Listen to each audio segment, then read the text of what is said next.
Rabbi Kaplan, we're continuing. So what I'm saying is that to give over a connection to the Gemara, to a tzibur, a whole daf in 1 hour, I don't think bismanenu it's possible, such a thing. I don't think it's possible. And you look, go out and check it out, you'll see that in most daf-yomi shiurs, it comes to a certain point when they start racing, when they start running. And then it's like what they call glossing over the Gemara. Just a day to finish the daf. And it's unfortunate. But that's what it is. In order to be part of the daf-yomi system, so this has to be done. Another choice. Now, the question is that what was meant in the beginning? I don't think that's what he meant, Rav Meir Shapir, when he was misacting the daf-yomi.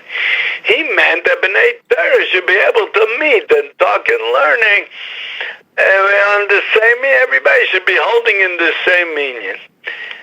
But who says you have to do what he meant? So let's just do something else, but not exactly what he meant. True. That's part. You could say that. And I think that there is something to that. And I would say it like this. Daf-yomi means there's a club. That the club does a certain thing. And people want to belong to that club.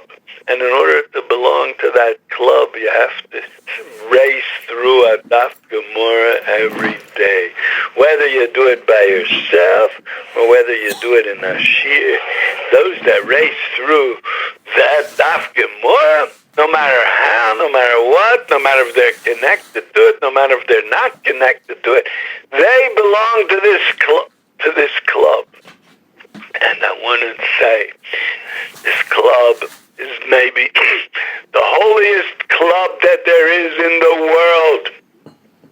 It's a club that's based on Torah. It's a club that understands that the connection to Torah is the greatest thing that there is in the world and the holiest thing that there is, and it's life itself. And anybody who goes to a shir and daf-yomi is announcing with that the true life is Torah. And I want to belong to that. And you belong to that once you go there. But the question is, where do we take it from here? Is that all? Is belonging to a club enough? Are we going to be able to answer in the Yom Adin, I belong to the right club? I don't know. I don't know if that's going to be enough to answer in the Yom Adin. That's a big problem.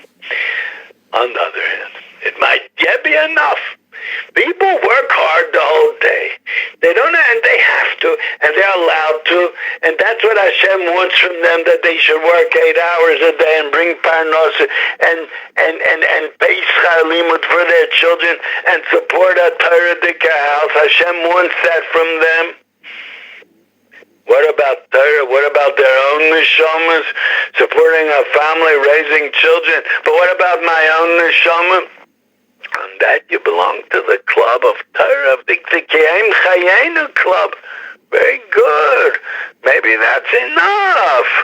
Maybe for many people, or some people that they're too old to get into learning. I don't know. Maybe that's enough. But is that the real Torah that Hashem wants us?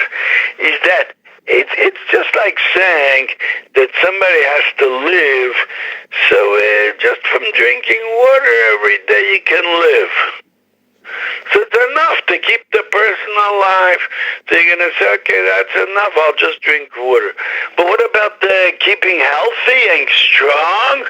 It's not enough. You need other things also. So somebody's going to say, the main thing is, as long as I'm alive, that's good enough. No, it's not good enough. So the same thing is over here.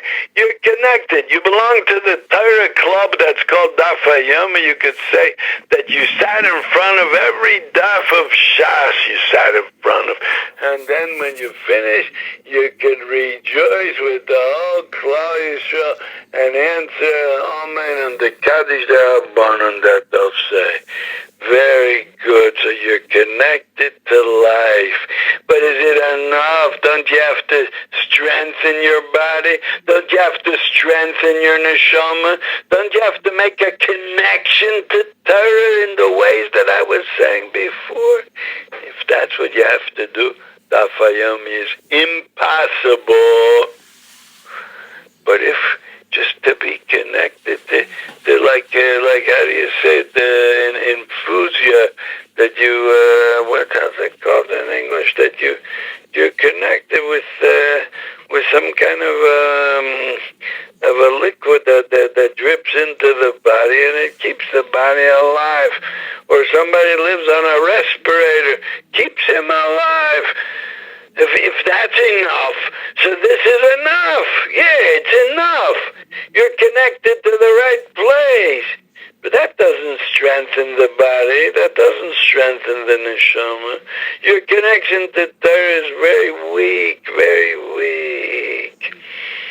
I read once in Rav Nosson Kamenetsky's book that in Minsk there was a shir that the Maggid Shir used to say the Gemara.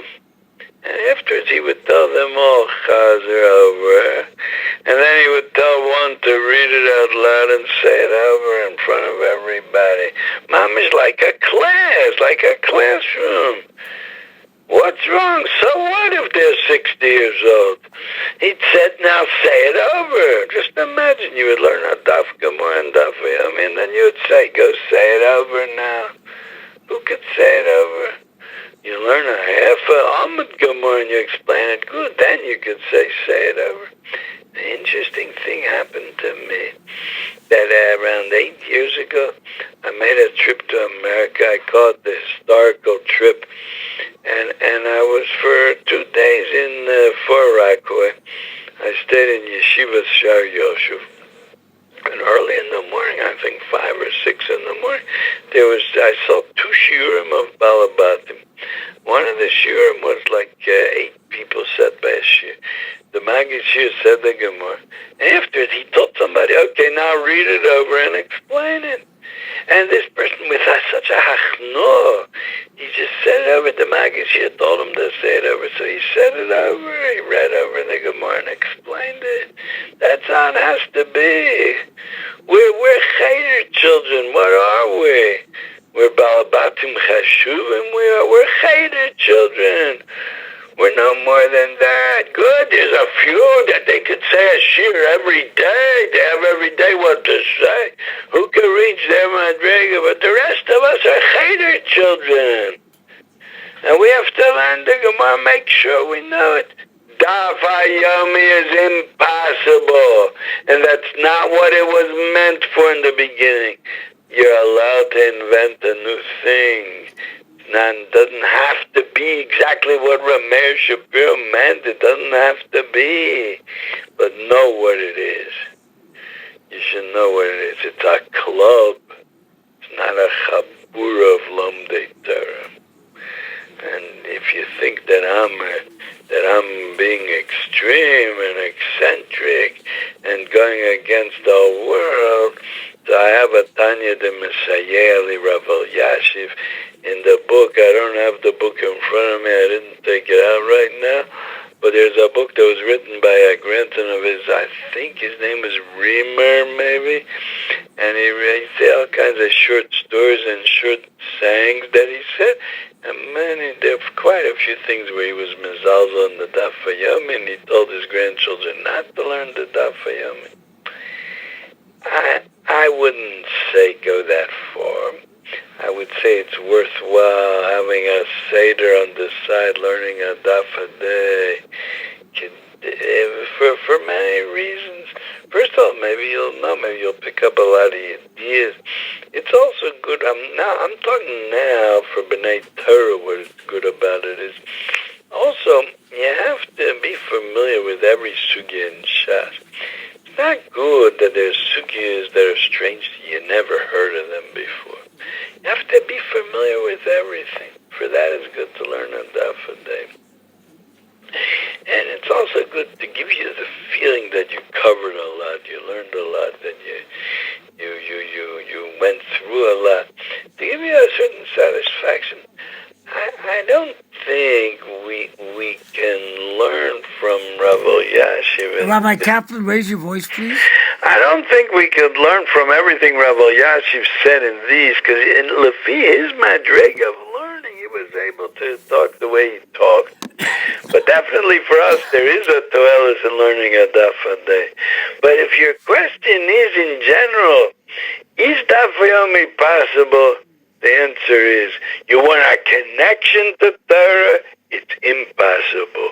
You want to belong to a Torah club? It is possible. That's the conclusion of what I want to say tonight. Thank you. Thank you very much, Rabbi Kaplan. And Lila Tov, Litrods.